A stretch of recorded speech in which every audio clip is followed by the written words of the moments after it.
When we are born, our father says Adhan in our ears. They nurture us from childhood and give us religious teachings. But maybe they have forgotten that this world is mortal. So what could be better that my son offers my funeral prayer, and what he invokes in prayer, scholars or Mawli can't do with the same feelings. Every parent should have this passion in hearts, that their children offer their funeral and final rituals. It is mentioned in a hadith, sallallahu alaihi wasallam, when a man dies, his acts come to an end. But 3, recurring charity or knowledge which people benefit, or pious son who prays for him for the disease. Blessed are the parents whose children offer their funeral prayers and say goodbye with their heartly prayers.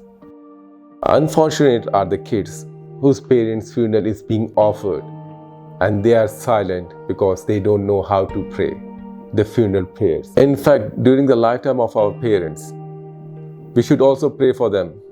A beautiful dua is mentioned in Quran, Rabbirhamhuma kama rabbiyani saghira. My Lord, have mercy on them, as they raised me when I was a child. Every parent should teach funeral prayers to their children, along with other religious teachings, and say goodbye to this world with their children's heartly prayers.